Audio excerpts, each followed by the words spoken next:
नमस्कार, आदाब, सत श्री अकाल। मैं श्रवण गुप्ता। आजकल सोशल मीडिया पे एक वीडियो बहुत तेजी से वायरल हो रहा है और उस वीडियो में मौजूद शख्स का नाम है श्री धीरेन्द्र कृष्ण जी महाराज। श्री धीरेन्द्र कृष्ण जी महाराज बागेश्वर धाम मंदिर के महंत हैं और कहा जाता है कि उन्हें दिव्य शक्तियां भी प्राप्त है।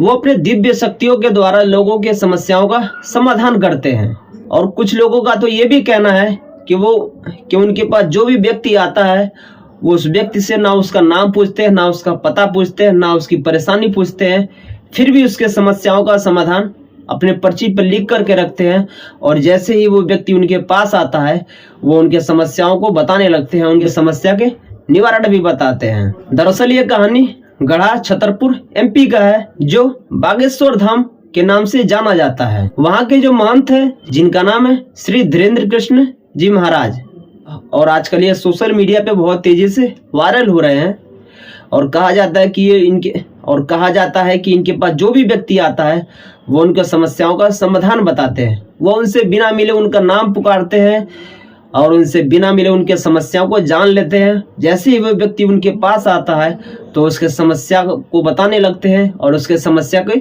समाधान को भी बताते हैं। चलिए जानते हैं धीरेन्द्र जी के बचपन के बारे में। कौन है धीरेन्द्र जी और कहां से आते हैं? धीरेन्द्र जी का पूरा नाम श्री धीरेन्द्र कृष्ण जी महाराज है और इनका उपनाम महाराज बागेश्वर धाम है, लेकिन इनका प्रचलित नाम बागेश्वर वाले महाराज जी है या बालाजी महाराज है। इनका जन्म 4 जुलाई 1996 को गढ़ी छतरपुर मध्य प्रदेश में हुआ था। इनके पिताजी का नाम राम करणपाल गर्ग है और इनके माता जी का नाम सरोज गर्ग है। ये 2 भाई और एक बहन है। इनके छोटे वाले भाई का नाम शालिग्राम गर्ग उर्फ सौरभ है और इनकी बहन का नाम रीता गर्ग है। इन्होंने अभी तक शादी नहीं किया है और इनके प्रिय दोस्त का नाम राजा राम है। इनके बारे में और जाना जाए तो ये पंडित जात से आते हैं और इनका धर्म हिंदू है। अगर इनकी नागरिकता बात की जाए तो इनके पास भारत की नागरिकता है और ये मध्य प्रदेश राज्य से संबंध रखते हैं। और इनके राशि चक्र की बात की जाए तो इनकी राशि धनु राशि है और अगर इनकी भाषाओं की बात की जाए तो ये हिंदी, अंग्रेजी, संस्कृत और बुंदेली भाषा को जमकर बोलते हैं और ये 2003 से अब तक वहां के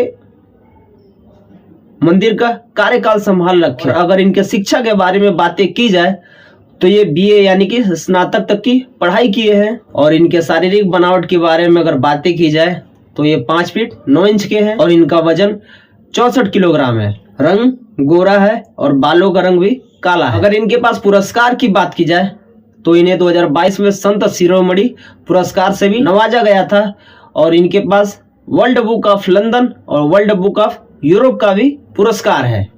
ये बड़े ही गरीब परिवार से आते हैं और इनके परिवार की स्थिति बहुत ही खराब है। ये तब भी भिक्षा मांग करके अपने परिवार का भरण पोषण करते थे और अभी भी ये भिक्षा मांग करके अपने परिवार का भरण पोषण करते हैं। एक बार की बात है कि इनके चाचा और इनके परिवार के जितने भी लोग थे उन सभी लोगों ने अपने अपने जजमानी के एरिया को बांट लिया। जब इनके जजमानी का एरिया बट गया उस टाइम भी ये बहुत गरीब थे। अब चूंकि ये अपने परिवार का सबसे बड़े लड़के थे तो परिवार की पूरी जिम्मेदारी इनके ऊपर आ गई। इनके पिताजी ज्यादा काम नहीं करते थे और इनके दादाजी भी एक्सपायर हो गए थे।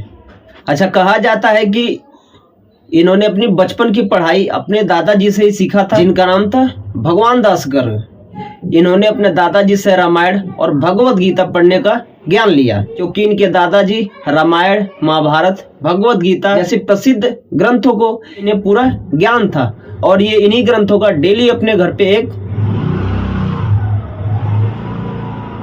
दरबार लगाते थे। इनके पास लोग आते थे अपनी समस्याओं को लेकर के।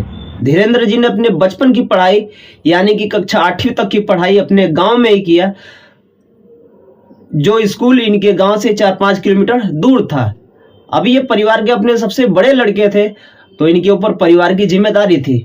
ये प्रतिदिन अपने स्कूल नहीं जाते थे, महीने में कभी 4 दिन, 5 दिन, 10 दिन स्कूल जाया करते थे। बाकी दिन ये लोगों के घर पे जाकर के कथा कहते थे और उससे जो भिक्षा मिलता था वो अपने परिवार में ला करके देते थे जिससे उनके परिवार का भरण पोषण चलता था। वो महज 9 साल की उम्र में लोगों को भगवत गीता, महाभारत, रामायण जैसे ग्रंथों का कथा सुनाने लगे वहाँ के लोग उनसे बहुत ही खुश होते थे और उनकी कथाओं को लोग सुनते थे।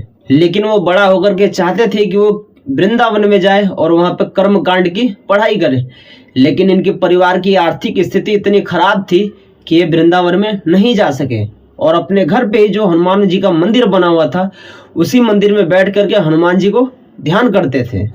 अब अगर इनके मंदिर की बात की जाए, इनके मंदिर का नाम बागेश्वर मंदिर धाम सरकार है और ये मंदिर गढ़ागंज छतरपुर मध्य प्रदेश में है। इसके मंदिर का निर्माण इनके दादाजी ने करवाया था और बाद में जब इनके दादाजी गुजर गए तो इस मंदिर का जिम्मेदारी इन्होंने संभाला। इनके मंदिर के पीछे इनके दादाजी और इनके गुरुजी का भी समाधि बना हुआ है। ये जब धीरे धीरे बड़े हो गए फिर ये मंदिर का कार्यकाल संभालने लगे और वहां पर भी लोगों की समस्याओं का समाधान करते थे। और समस्याओं का समाधान करते करते तो एक दिन ऐसा आ जाता है कि वहां पर उनके मंदिर पे लाखों की संख्या में श्रद्धालु लोग आते थे चढ़ावा के लिए। और उस मंदिर का मानना है और उस मंदिर का मान्यता है कि जो भी लोग उस मंदिर पे जाते हैं और अपने मन्नत को मान करके वहां से आते हैं तो सच में उनका मनोकामना पूर्ण होता है। बागेश्वर महाराज जी कहते हैं कि हमारे मंदिर पे इतना भीड़ लगता है कि अब लोगों के लिए मैंने टोकन व्यवस्था कर दिया है और टोकन भी वही लोग पाते हैं जो वहां पर मंदिर के पास जाते हैं। और टोकन भी महीने के किसी दिन वितरित किया जाता है कि मंदिर पे दर्शन केवल मंगलवार को होता है, बाकी किसी दिन मंदिर पे दर्शन नहीं किया जा सकता है। मंदिर का मान्यता है कि जो भी लोग मंदिर पे आते हैं और लाल कलर की चुनरी खरीदते हैं और एक नारियल खरीदते हैं, चुनरी से नारियल को ढक करके अपने हाथ में लेते हैं और उन्हें जो भी कष्ट होता है, जो भी परेशानी होता है, जो भी समस्या होता है, उस समस्या को बोल करके नारियल को लाल कपड़े से बांध करके मंदिर के पास ही कहीं पर भी टांग दिया जाता है और टांगने के बाद वहां पर उस मंदिर का 21 बार परिक्रमा किया जाता है। ऐसा करने से उनकी अर्जी बालाजी महाराज से लग जाती है। बागेश्वर महाराज जी कहते हैं कि हमारे मंदिर पे इतना भीड़ लगता है, प्रतिदिन जितने भी लोग आते हैं सारे लोगों का दर्शन होना हमारे मंदिर पे असंभव है। इसलिए जो लोग दूर हैं या फिर जो लोग मंदिर नहीं आ सकते वो लोग घर बैठे भी अर्जी लगा सकते हैं। इसके लिए उन्हें कुछ मंत्र करना पड़ेगा। बागेश्वर वाले महाराज जी कहते हैं कि जो लोग अपने घर पे हैं वो एक नारियल ले और एक लाल कपड़ा ले, लाल कपड़े में नारियल को रख करके अपने हाथ में ले और बोले कि ओम बागेश्वराय नमः मंत्र को बोल करके उस कपड़े को बांध दे और बांधने के बाद कहीं पर भी लटका दे। ऐसा करने से उनकी अर्जी बागेश्वर महाराज जी के पास चली जाती है और उनके समस्याओं का समाधान हो जाता है। आखिर बालाजी महाराज को लोग चमत्कारी क्यों कहते हैं?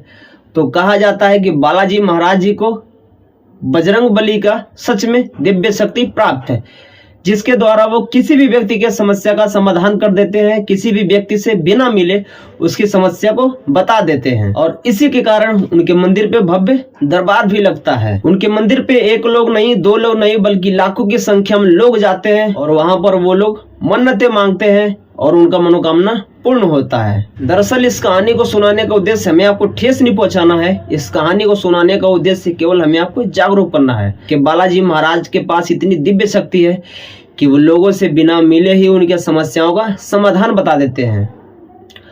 अगर ये वीडियो आप हमारे फेसबुक पे देख रहे हैं प्लीज़ हमारे फेसबुक पेज को फॉलो करें और अगर ये वीडियो आप हमारे यूट्यूब पे देख रहे हैं प्लीज़ हमारे वीडियो को लाइक करें, कमेंट करें, शेयर करें और साथ ही हमारे चैनल को सब्सक्राइब करना ना भूलें। आप लोग जहाँ रहें सतर्क रहें, सुरक्षित रहें। जय हिंद, जय भारत।